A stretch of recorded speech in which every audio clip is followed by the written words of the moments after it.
soft dirt or the ground was real soft, and I could hear the bullets hitting in that around me, you know, pss, pss, pss. And and there was a tree, and I dove for that tree. Yeah.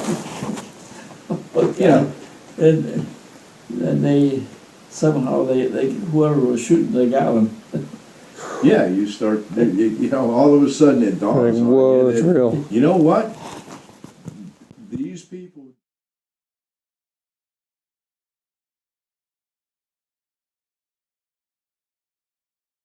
How'd you get caught in the first place?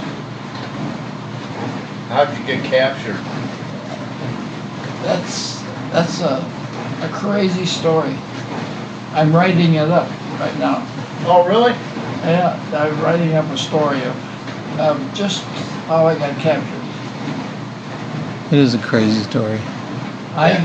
You know, that would scare me worse. I got assigned to the 9th Infantry Division, and we were in a front rest area, and we were there about a week, and our captain came. We were a platoon of 41 people, or 41 soldiers, and the captain came and told us that he had just received orders that we were to move out. We were in Belgium then, and that we were to move out and march into Germany, and that we were going to participate in a drive on Aachen. So the next morning we started out. We started through. Well, to get there, we had to march through the Hürtgen Forest. And we marched through there about 3 days. We ran into we had a few skirmishes. I think it was German patrols that were going through, and, you know, we ran into them, but we had no injuries. But anyway, about the third day, we got out of the Hürtgen Forest, and we arrived into the outskirts of a small town, and I just found out that it was called Schmitz, wasn't it? Oh yeah. There were two, right there we could see two houses. We were standing next to a house on our right here. It was a 2-story house. There was a road in front of it going down. I don't know where it went. Across the road was a single-story house. It was a ranch-type house, you know, and we were just standing there, you know, and the captain was looking at the situation, you know, tying it up, and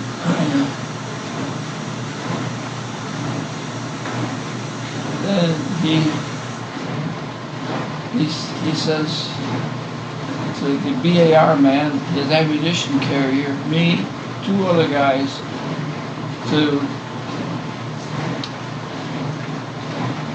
there was a hedgerow that you could see going out across like an open field, and then another forest area back in there. And he told us to go in, check those woods out, make sure there's no Germans in there. I thought it was a sort of crazy idea. I don't know why, but being in the Army, you do what you're told. Yeah, I've never done that. Because, I mean, I figured in my mind, if we went down that hedgerow and they were Germans in there, they would see us before we saw them, and they'd mow us down before we know it hit us. But, like I say, we had the order, so away we went. The hedgerow started at the back of this house that was across the street, and it was probably the length of a football field, or maybe a little more. And we approached the hedgerow, And as I approached the hedgerow, I don't know why, but I happened to focus my eye way at the end of it. And the minute I did, I saw little flashes of light. And immediately I knew what it was. Yeah. I dove for the ground, and as I did, I says, hit the ground, machine gun. Before I even hit the ground, I heard over my head. And I scrambled through the hedgerow onto a brick paved patio at the back of this house. I laid there. I was out of the line of fire then, you know. Yeah. But the machine gun, he kept, he kept doing it, you know. So we just laid there. And one time he was laying there, and one bullet must have hit the house and ricocheted and it fell right about 2 feet in front of me. It was like one of the tracer bullets. And it was smoking, and the light was still coming out of it. And I looked over, and there was another guy laying over to my right there. Well, that was two of us. And then I wondered, Jesus, I wonder what happened to the other three. I hope they got on to say, you know, out of the line of fire. Well, anyway, pretty soon they quit the firing, and one of our guys came over and said it was safe to come out of here, you know, come back. So we got up and went back. Well, we had been assigned, then he assigned us positions to take for the night. And next to this house was a big clump of bushes. And he told me and another guy named Swartz to take positions in there and dig our foxholes. And our position was to, you know, guard that road there. So we went in there as told and started digging our foxhole. It wasn't too long. Well, it was getting dark. You know, when this all ended, it was getting dusk, you know. And I had been digging my foxhole for some time, and it was pitch black. There was no moon, it was just starlight. And I was digging there, and all of a sudden I heard something, and I looked up, and I could just barely see two figures standing at the side of the road. I thought, what's that? Then I heard somebody say, well, where is your wounded comrade? Sort of German accent, you know. I thought, what's that? And then I heard someone say, well, it was light when I started out to find him, but now that it's dark, I've lost my sense of direction. And right away, I says, oh, maybe that burst or that machine gun, maybe one of us got hit and laying out there wounded. I thought, well, I know where it is. I've got to go out there and show him, you know, try to lead him to where it is. If he's there wounded, we got to do something. Yeah. So I went up and I told the medic, I said, I know where he would be. I said, and he said, well, he says, lead us to him. So I started off, and those two started following me.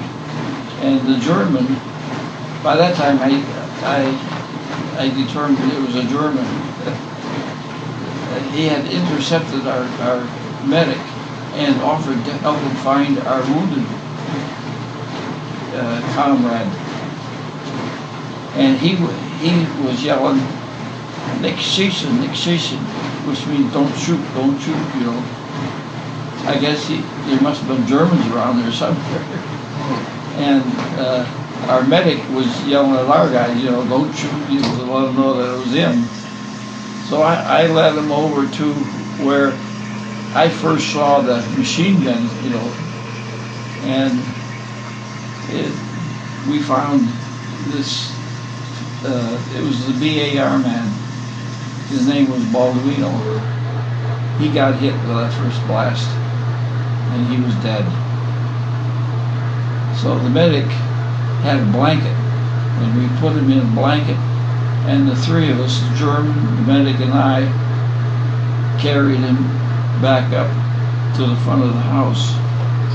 And the medic said, "We'll put him over by the house here. In the morning, we'll take care of him." Because then it was, you know, it was pitch black. You wouldn't be able to do anything then. And so the German said he was going back to his people, you know. And he said, "Remember, I'm on truce. In other words, don't shoot me in the back." Yeah. Leave it. So he took off. I went back, started digging in. It wasn't long. I saw another figure up there. I thought, what's going on here? So being nosy, I went up there to see who it was. And I still don't know who it was. I don't know if it was a civilian, a soldier, or what. But just then, they must have radioed in to the artillery to lob some shells over there in the woods. And the artillery started dropping over in the woods there.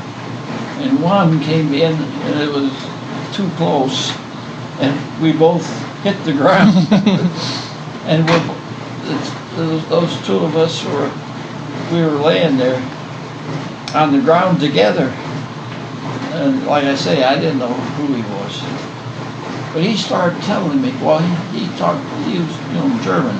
But I had German in high school, and I had a pretty good idea what he was saying.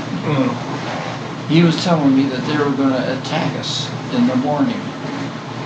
And he said, all of us was kaput. You know, which means, you know what that means. Yeah. And I thought, I got to get this guy back, let him talk to my captain. The wise thing for him would be, knowing that they're going to attack us in the morning, would be to pull us back. So they're going to attack it, they're going to find no one there. Nobody there, yeah. So, but I couldn't convince this guy. I mean, he just spoke German. But I told Schwartz, who was over there, I said, Schwartz, I said, push my rifle over there. And so, but by this time, Schwartz, he was so scared. I guess You reached this point. what I had going on there had bothered him. Yeah. He was, but anyway, he did shove the rifle. I could feel the barrel of it. I pulled it up and I shoved it into this guy's ribs. You know, I said, come, and he offered no resistance. He came with me. Well, I knew we had an outpost back near the woods, and so I took him up there and I told these our outpost guys, you know, to take him back and let him tell the captain what he told me. And I left him there, and I went back and finished digging in my foxhole. So I got my foxhole. That was the end of all that activity for the night. So I finished my foxhole, and I buckled down and I went to sleep. And I slept until in the morning I woke up. But when I woke up, it was foggy. I could hardly see the house across the street, you know. And I knew it was early in the morning, but I didn't know what time it was. But just about then, there was a boom. I don't know whether it was a hand grenade or a mortar or what, but it lit right in the bushes where I was. You know, I could hear stuff going through the bushes, and that's the last I remember until, I mean, I don't know if at that time, I didn't know whether I woke up or what had happened, because when I opened my eyes and I raised my head and looked up, there was no fog. It was a bright day. And I thought, boy, there's some time that passed. Where did the time, What lost happened? Yeah. lost time. But anyway, I figured I don't know what happened, but I could hear our guys talking at the front of the house. So I got up out of my foxhole and I'm gonna go up there and find out what happened. And I walked up there, and as I turned the corner of the house, I went face to face with 5 Germans. It was them talking, not our guys. And they all they had their weapons, up like I said, and they were surprised to see me as I wasn't see them. And they all dropped their like this, and that was it. Wow. They started asking me questions then, and I knew what they were asking. What he was telling me. And he was telling me that in the morning that we were going to be attacked, that they were planning an attack on us. And I thought, I'd like to get this guy back to our leader and let him hear this. Maybe he'll pull us back so that when they attack, they won't find anybody here. That was what I was thinking. But I didn't have a gun. I had it over by my foxhole. So I told Schwartz, I said, Schwartz, push my rifle over. And Schwartz. Oh no. I said, Schwartz. Finally, he did. I got the rifle. As soon as this person, whoever it was, knew that I had this rifle, well, he was all mine. And I says, come, and I took him. I knew that we had an outpost, so I took him to our outpost, and I told them to take him back, to I don't know, our leader. I don't know what his rank was. I call him the captain. I said, take him to a captain, let him hear this story. And I went back to my digging in, finished my digging in, and hoping that they would take him to our captain and tell him, about they're going to attack in the morning. Right. Oh, and he says, all is kaput. In other words, you know what that means. And so I went back and digging in and hoping that we were going to get orders to pull back. Never came. And I finished digging in, and finally I went to sleep. And when I woke up in the morning, it was foggy. I couldn't even see the house across the road there.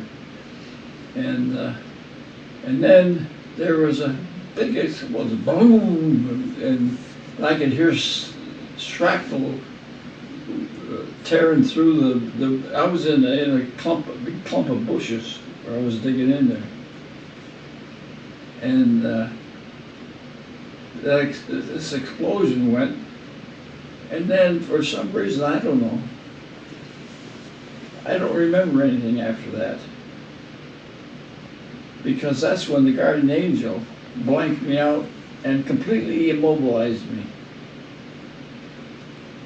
He knew the attack was coming, and he didn't want me to be able to make any noise, make any movements where I might get shot.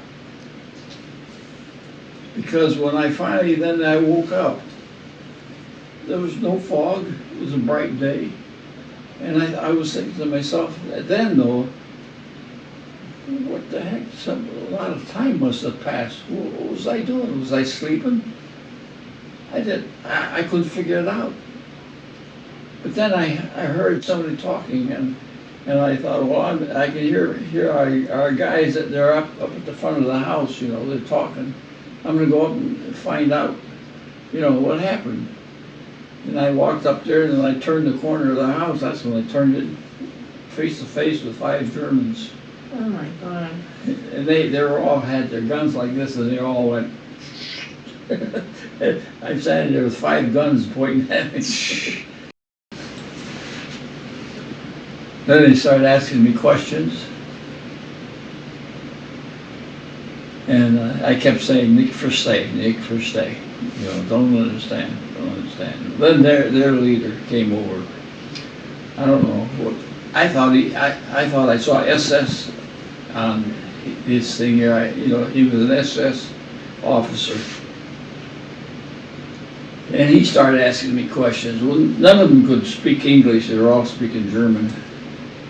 And I kept telling him, Nick Verstay, Nick Verstay. They were asking me, I got a gist of what they're asking. They were asking me, you know, whether we had tanks and different things like that. And while he was doing it, there was a German come walking down the street, and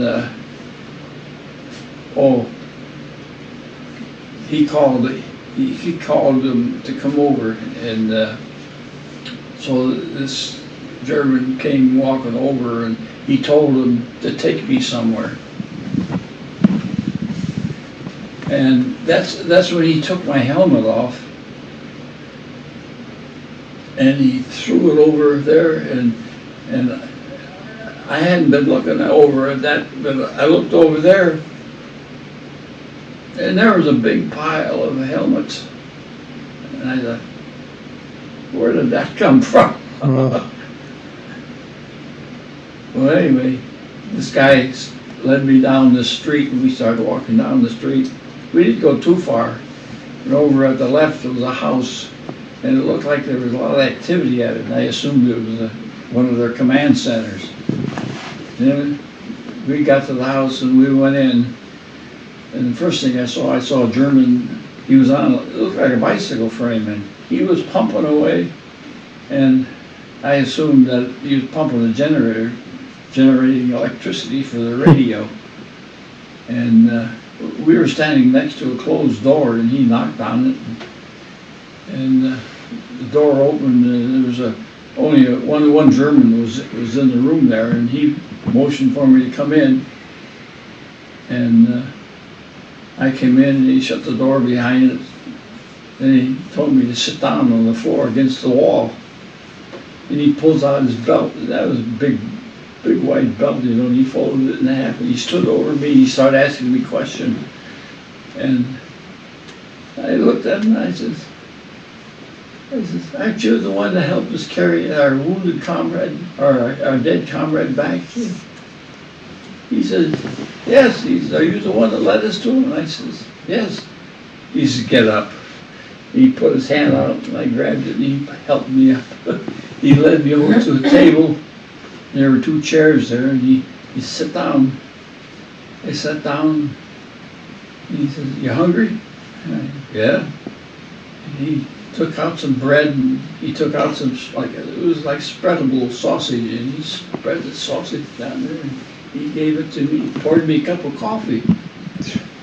He did the same for himself.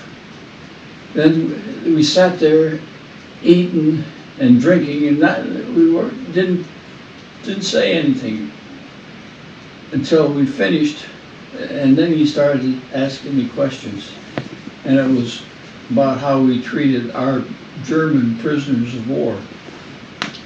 And I had seen a lot of them in basic training, and I was telling him how well we treated them, how they were getting 3 square meals a day, and they were working, but doing, you know, light duty work, and I could see him. He was smiling.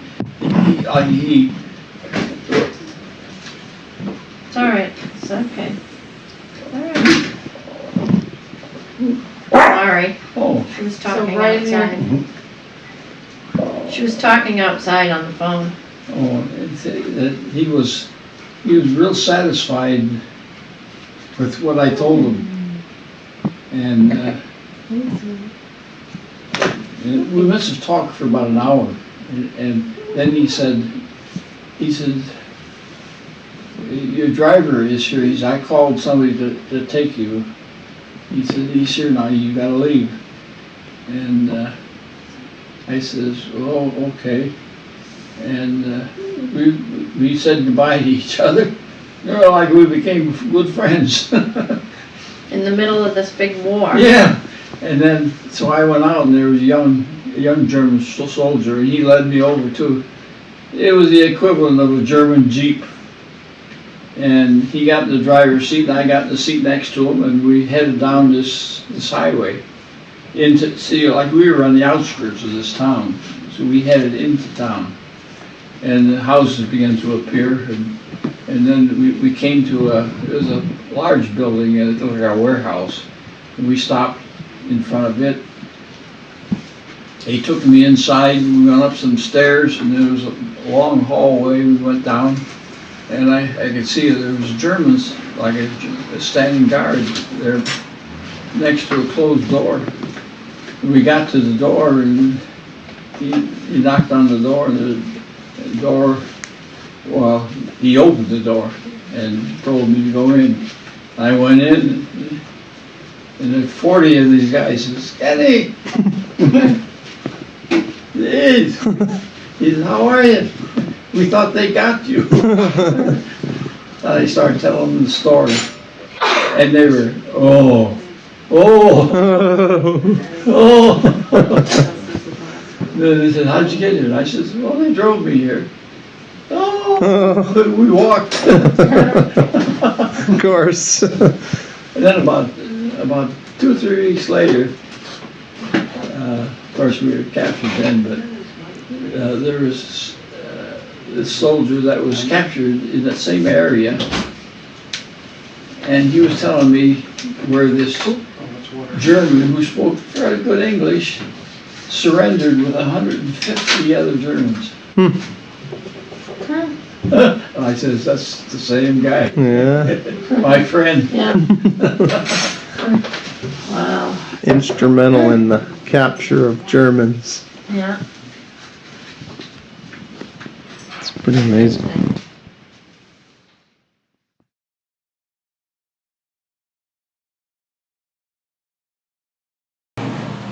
But our guard came and told us that we weren't gonna do any farm work because the Russians had started their big push, and we were right in line with it. And so we fell out and started marching.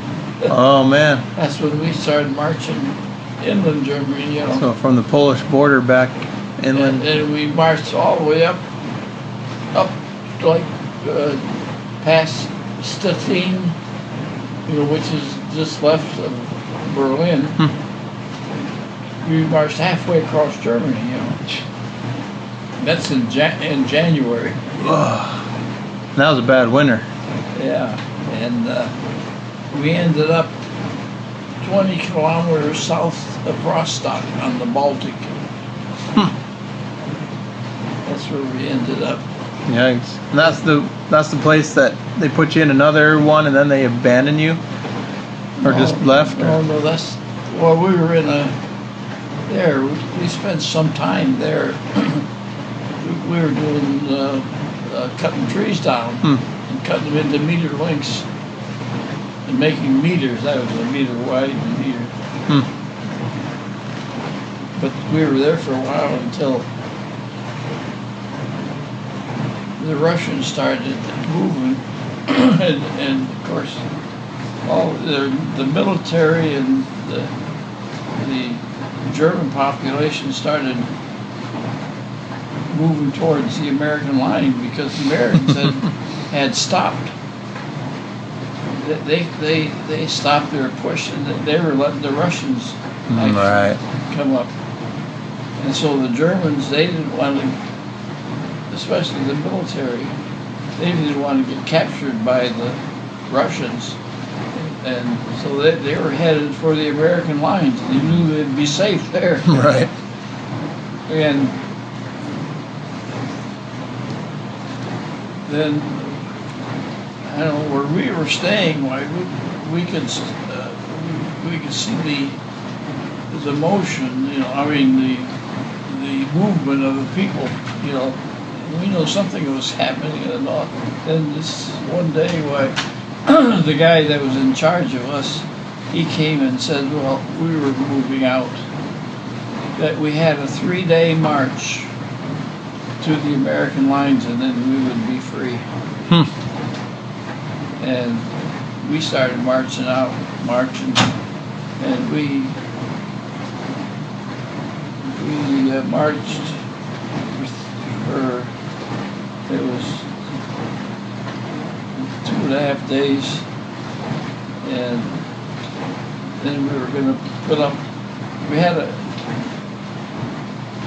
it was about a half a day's march that we had to go before we got to the American lines, but our guard, the sky was all red behind us, you know. Huh. And he said, what do you think that is, you know? This is the Ruskies. He said, that's what they're doing. Uh-huh. And he said, well, he says, you can come with me or you can stay here overnight. He says, I'm gonna keep going. Mom. I'm gonna get to the American lines before the Russians get. Yeah.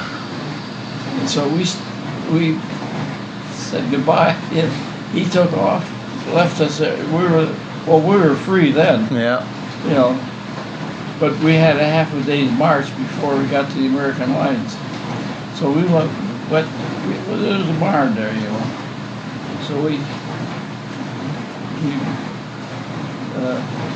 went to sleep that night, woke up early in the morning, and started marching down the road with a jillion other people that were going down there. And it's just a half a day's march. And it was around 12 o'clock when we got there, and they were checking everybody coming through. When we got there, so they were prisoners of war. Yep, well, go on. Yep. So that was it. Then we were back in American lines. Then we found out shortly that they were sending telegrams back to your folks, you know. So we went over there and gave them the information, and they sent telegrams then to my mom and dad that we were back in American hands. Hmm.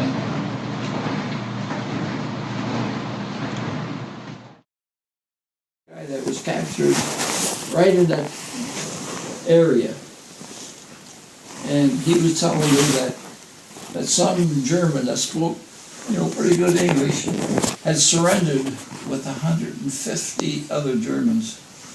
And I says, I know who that was. Yeah, yeah. How do you treat your POWs? Yeah.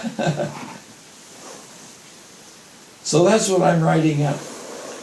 That's pretty cool. How long did they have you? 8 months. No, but that's not the end of the story. See, because there's things that happened there that I had no idea why. First of all, why was I looking right down down the barrel of that machine gun? And why, when that mortar or grenade, whatever it was, exploded, do I have any knowledge what happened?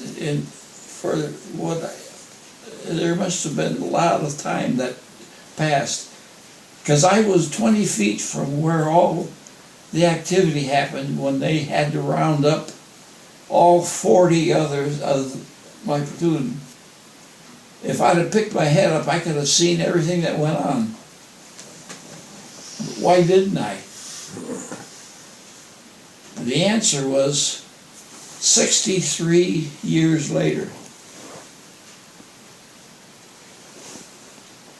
on one early April morning. It had a moderate snowfall during the night. And I was up in the morning getting ready to go out and snowblow. I was standing on a landing at the top of a stairway that led down to our basement. I was standing on my left foot, pulling a boot on my right foot, when I felt myself losing my balance. I was going backwards down the stairs. I thought there was nothing I could grab onto to stop myself. And I thought, oh no, this isn't good. I thought, and not backwards, and I spun my body around. And I remember that I was face down, I was in midair, I was headed for the stairs below in a free fall, which would have been disastrous on those hard stairs. Not a good day. And what happened, I went blank. Just went blank. I was like I fell into a dream state. And I could feel like somebody was grasping me around the waist. I could feel something, you know. And then I wasn't falling. I was floating and gliding forward. And then, bing, I woke up, I was conscious. And I could feel something real cold on my forehead. And it took me a moment to realize that my forehead was on the basement floor, the cold concrete. And the first thing I did was pick my head up and I went like that. Had nothing. And I felt all right, so I stood up. I started checking myself all over, you know. What the heck? You know, I didn't have a bump, a bruise, a cut, scratch. It was as if nothing had happened. I stood there in amazement. And then I looked up at the landing, and I was 10 feet from there, out here. I figured I must have been floating to go that far. And I says, how could this be? There's only one reason for this. And I said, thank you, guardian angel. Could be. I had been just gently, very gently, just lowered onto that concrete. Wow. Interesting. And that was what happened when that explosion, he blanked me out so that I wouldn't make any noise or movement or anything to let the Germans know that I was there. Because they captured all 40 of our platoon. They never knew I was there. It's crazy. Is that a crazy story? I'll tell you what, getting captured, that scared me worse. That scared me worse than getting killed.